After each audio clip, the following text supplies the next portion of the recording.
Hey guys, welcome back to another episode of Dunn and Dunn. I'm Marcus Dash here with legendary blocking tight end Jason Dunn. JD, how we doing, buddy? What's up, my brother, man? Trying to come over here, make some sense about what happened on Sunday. And the thing is, hey, look, these things do happen. We're 9-3. We're still in a great position in the seed in the AFC. Nothing to worry about. So I ain't gonna trip. Nobody should be tripping. Okay, let's go ahead and take this loss, learn from it, and move on. That's where I'm at with it. Yeah. I always say like losses are like bad, like like breakups. You learn from that relationship, and then you move on. You find out what you didn't like or what you liked. You take it to the next one. Like any job, you take what you like from that job, and you go to the next one. You apply to that job, something that you like. So Absolutely. And sometimes, loss and failure is required for growth, yeah. right? And so it's good to have that now that it gets to the playoffs or something like that. Like these guys, are steaming mad about the outcome of this game, but we were in it. This team has beat us by 3 points each time. It's not like they're blowing us out. And that's why I can't understand so much of the ire from other people and just, hair pulling and going crazy. Like, listen, these guys are going to get it fixed. We got some help coming. We're going to be fine. We're going to get some guys back that we got here. We're in a great spot, man. We're in a great position. I ain't doubting these guys, not whatsoever. Yeah. Sometimes when I see the overreaction from Chiefs fans, I'm like, it must be new Chiefs fans because we've been through some bad years. Not even that long ago. Within the last 10 years, we've had some bad years. It's like I don't understand where why people are getting so upset. We're 9-3 right now. Let's have some perspective here. Yeah, for the life of me, some people could be more upset than the guys that actually play the game. Yeah. The guys that actually play the game are absolutely pissed. They are going crazy right now.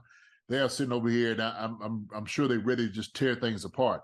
But the thing is, you got to compartmentalize what it is you're trying to do, what you're trying to achieve. The season won or lost this last game. It just wasn't. And so, you know what? Right. Get back to the drawing board. Talk about all the glaring things that the weaknesses that we have and get over it. Okay. Mm-hmm. That's what we have to do. We're going to start right now this week going against a Denver team that's, is kind of on its last leg, man. Them Joes are licking, but they're dangerous. This is a team we don't want to lose to. Yep. They got a great defense. Offense might find a spark somewhere. You never know. But, hey, this is a time that everything has to be focused up from this point on. Yep. Yeah, and division game and also good defense. So those are two things to, it's Broncos. I mean, you got to always got to be up for that game. That's right. Okay. So before we get into our segments for the show, to get a full preview of the Denver Broncos and to get some film review, looking at some of the plays from the game against Cincinnati with our guy JD here. Subscribe to our channel, Chief Concerns. So go to that and enjoy that. All right, so JD, we're going to go with a player or position group you are concerned with after what we saw this past weekend. So as we look to week 14 against the Broncos, who's one guy or position group you are concerned with based on what we saw against the Bungles? Oh, man. Position group that I'm concerned with. You know what? I'm say concerned, if I'm thinking of something that we have to get better at, we have to get better at our tackle play. Okay. That's the bottom line. I think, what we wasn't able to accomplish toward the end of the game, getting some pressures from 3 rushes, I ain't like that at all.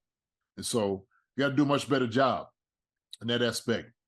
On those offensive line, helping each other out, getting Patrick some pockets, making some decisions. And hey, man, we got to shore everything up. We got to make everything perfect. We don't want Patrick to get hit. I don't even want him touched. And so this week will be a great week against this great defense, man. So that just concerned as far as like what we weren't able to do and accomplish against the Bengals rushers and teams like that. I just did not, it didn't sit well with me and the taste of it. And so we got to show a little bit more of that mustard, okay, to keep these guys out. Yeah. So I'm curious about this one. Who is a player or position group you are not concerned with? So as we looked at week 14 against the Broncos, who is a player or position group you were over the moon about going into this week? you know what? No, I'm not concerned about our defense. I'm not concerned about our linebackers. I'm not concerned about our secondary. We got a new guy coming in, Brandon Williams, is going to come and help us, on that defensive line. And so those concerns I had with that line, I think is going to be dispelled, especially with him coming in to help out. I think it's going to help us out a lot.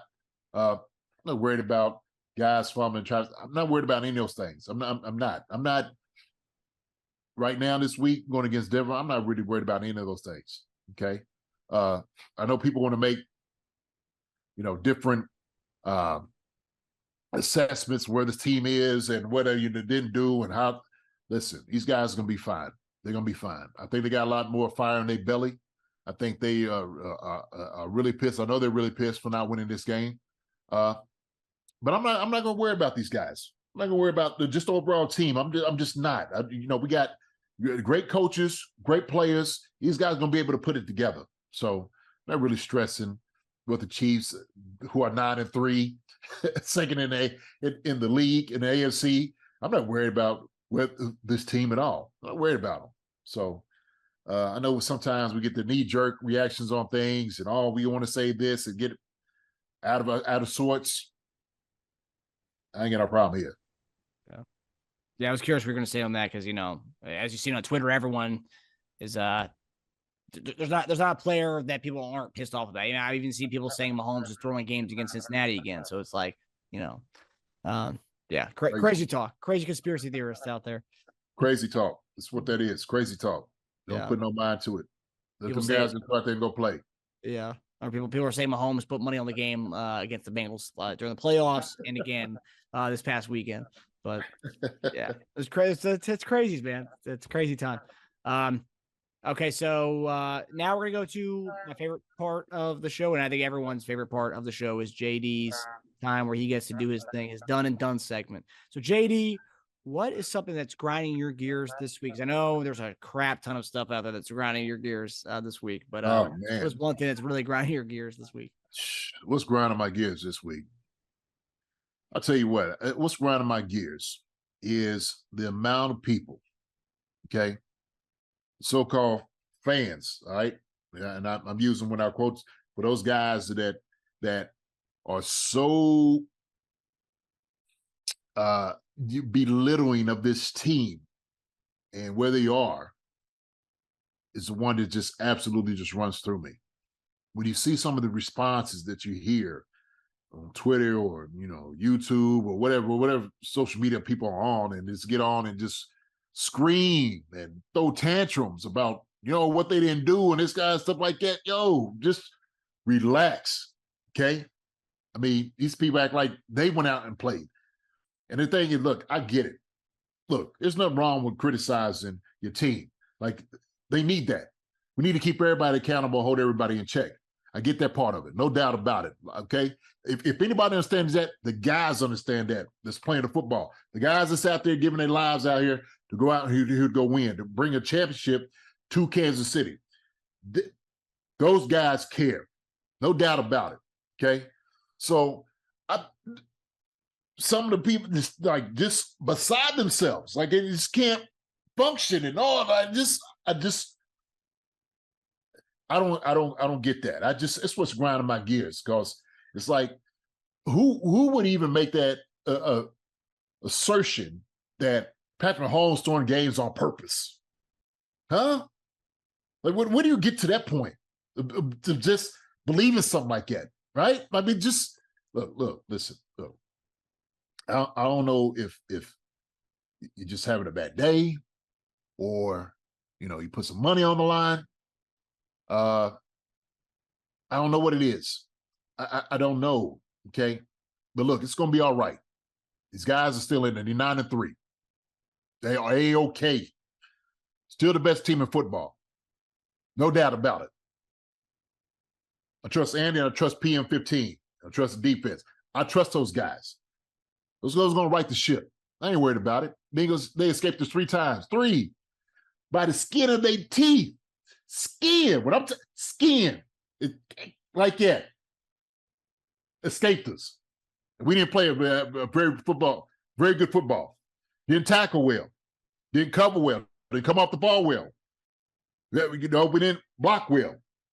And they threw their best. They threw their best. We took it. Ain't worried about those guys. Not worried about them, not one bit. Sleep well, sleep tight. These guys right here, they're going to make it all right. Believe me. Believe me. But that's what's grinding my gears. We want to talk about who said what and who talked about this, stuff like that. You know what? These guys are supposed to have some moxie. They're supposed to have some grit. They're supposed to have some talking to them. You know what? Talking. If you think you got that about you, talking. I ain't got no problem with that whatsoever. Go back it up, though, when you're doing it. Okay? I think it's what we're talking about. Go back it up. You're gonna put something out there, you make sure you back that up. There's a lot of guys out there going to back it up. I know, no doubt about that, okay? We're going to get that out of them. Don't worry about it. So I'll just be quiet. No. Why? 4 AFC championship games, 2 Super Bowls, 1-1. Talk that smack. Let it be known. Nobody forgot who you are. Nobody. Let's have their back like we should, okay? We can hold them accountable, be critical when we need to, then put it to bed. But let's make sure that we got their back, okay? Don't be the troll in the room coming in and you fussing about everything and all this, man. If that's what it is, then you don't even be a fan if that's the case. On the ones that I'm talking about, the terrible, then, that's what I'm talking about. I ain't talking about 99.9% of the people that's out here who support the Chiefs, who's wearing red on Red Friday, those people who love them, and the guys love them back. I'm not talking about those.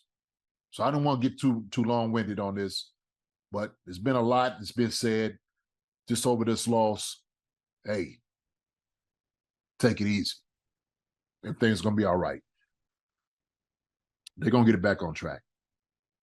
And with that, I'm done. Amazing. Beautiful words, JD. I think a lot of people in Chiefs Kingdom needed to hear that.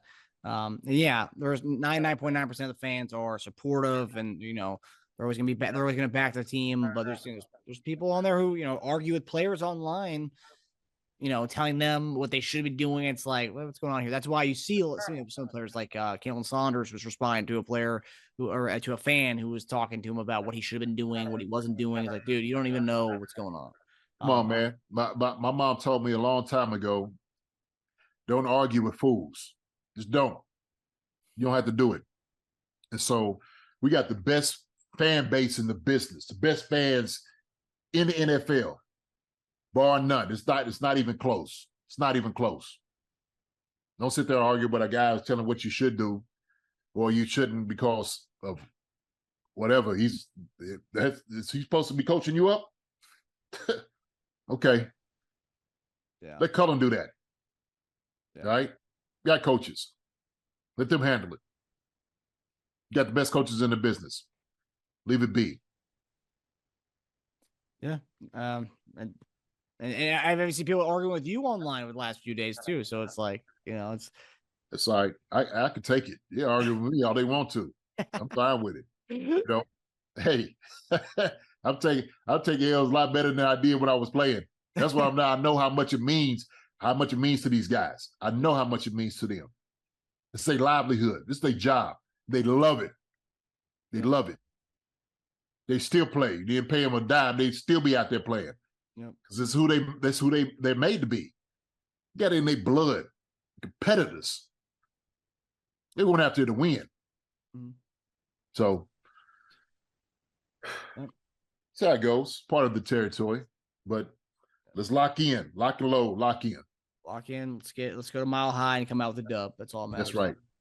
All right, well, that does it for us. We hope you guys enjoyed the episode of Dunn and Dunn. For more, go to Chief Concerns on YouTube, Apple Podcasts, Spotify, and anywhere else you can find podcasts. And go to our channel, that's Chief Concerns, and you go to our website, chief-concerns.com for more information and more merchandise. We got some stuff coming in 2023, and we got stuff on there right now for you guys to go get for the holidays. So I hope you guys enjoy that.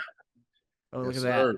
That's the headband right there. The Chief Little Concerns headband headband, we got baby. right there. Little headband. We got little things for you. We got some good stuff for you. Got stuff. Yep. All right. We'll see you guys next week on the next Dunn and Dunn installment. Let's have a good one. Thanks for watching this video from the team at RGR Football. Click these videos to see more and subscribe to RGR Football.